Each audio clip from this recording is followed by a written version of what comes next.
You also told me about the time I heard on the video the time she stabbed a man. Did you see that happen, or is Yeah. that something you were told? Yeah. Yes, So, because that was about the time I was about her size, 5'3", 5'2.5", 5'3". so I think I was 10, five 11. five at that time, and she brought me along kind of like her muscle. And at 11 or 12, I was already the same height as grown Mexican men. So I was scrawny, but I was about their size, and I could probably pass for 16, 17. And that was kind of a blessing and a curse growing up, is that I was always presumed to be grade level or two higher than what I actually was, even though I was the youngest in my current grade level. I was in the, I guess, 90th percentile of size and frame. I'm broad shouldered, typical, I forgot the rugby equivalent, but essentially an American football lineman, linebacker Yeah, type no, size. a big guy. Yeah. And so now I'm 6'1" or 185 in meters. And so growing up, I was always seen as larger than, and my mom brought me along, I presume, to be her muscle or present as her muscle. But she brought me along to this guy that she'd been trying to find back then, which was harder because there was no internet. You couldn't tag someone and find their location and show up on them. You had to make phone calls from a landline and figure out where someone was, if someone was going to be there, and then go to that spot. So it was difficult, more difficult to track someone down. And so my mother was kind of monologuing essentially that, hey, you owe me money. If you'd have called me and told me, hey, I can't make it this week, it wouldn't have been a big deal. But because I had to track you down, because X, Y, and Z, this, that, and the other. And I forgot what he interrupted her with. He basically said, no. Well, what had happened was this, that, and the other. Don't remember the details. And she let him speak. He finished, and then she kept on going. He interrupted her again. He goes, oh, well, it's no big deal. And he was kind of being dismissive with her because he was a guy and just trying to like blow her off. And, well, I don't have to pay you. I'll pay you whenever I can. You'll get it whenever you can. And if you don't like it, then deal with it. And it was at a bar. I can kind of remember the tabletop or the bar top. It was a high table, circular, and there was a bunch of stools, light cushioning, and each table had a roll of flatware, cloth napkin, knife, steak knife, fork, spoon, and she was kind of laying things out and rearranging it, and while he's talking, and she grabs a steak knife and kind of hides it behind her hand, so it would be kind of, she has a knife and she just kind of holds it over so you can't really see what she's doing, and she leans in closer to him and just stabs him in the forearm. I don't know if it went through to the table, but I know she went through the meaty part of his forearm, the point you could not see. It was stuck in his arm. He's wide-eyed and just freaking out. She keeps her hand on his palm, on his hand, the back of his hand, to keep him from pulling away. And she told him, now you're going to pay me all my money and all the interest. Cool as a cucumber, not yelling, not raising her voice, and just telling him this is what you're going to do, and you're going to have someone go do it. If they're not, you have 5 minutes to get me my money. Didn't say what the other threat would be, just that he had 5 minutes to go get his money. And he started talking, saying something, and she was just counting down. And at some point, he takes a pause, and she says, like, 4:45, 4:44, 4:40 in Spanish.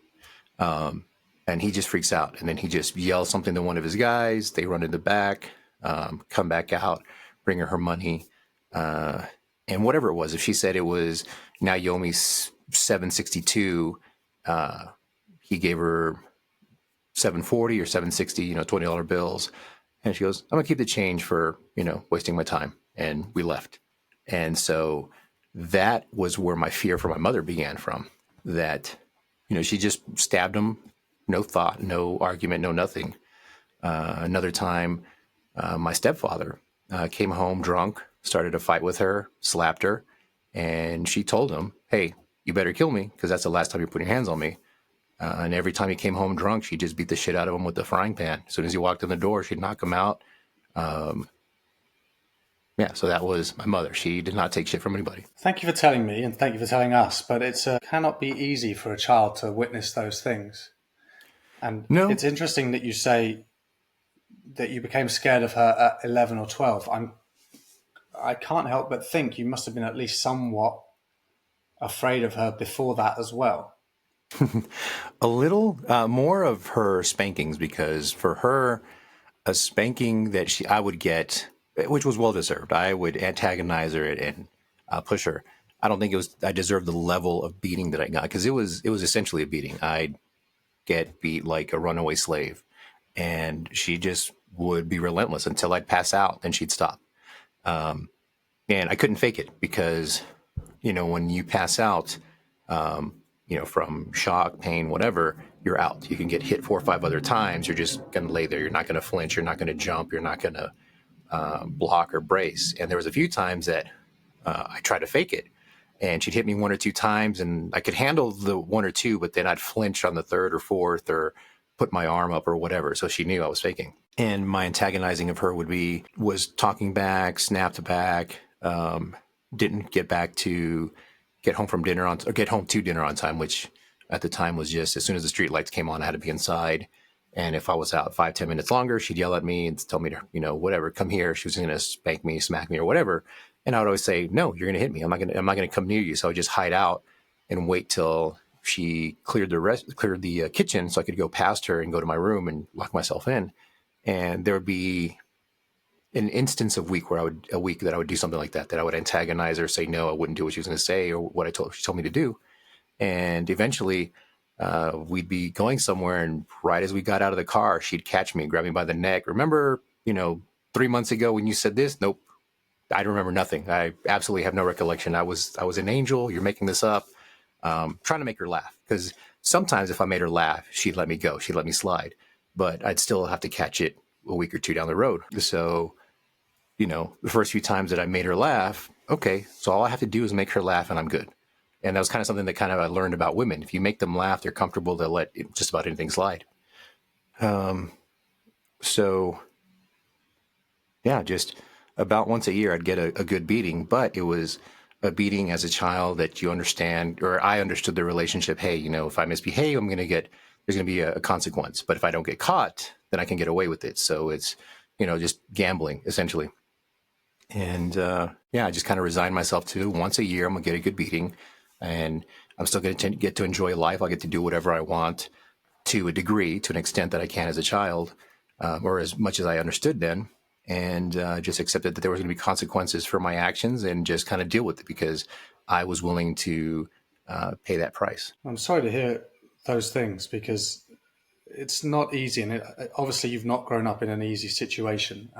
So I do empathize with you. And I just want to say to the child in you, I'm sorry to hear those things. And anyone who can relate to that, I'm sorry if you've been through them as well. With your mother, I want to ask if you think she loved you. Oh, yes. I knew she did.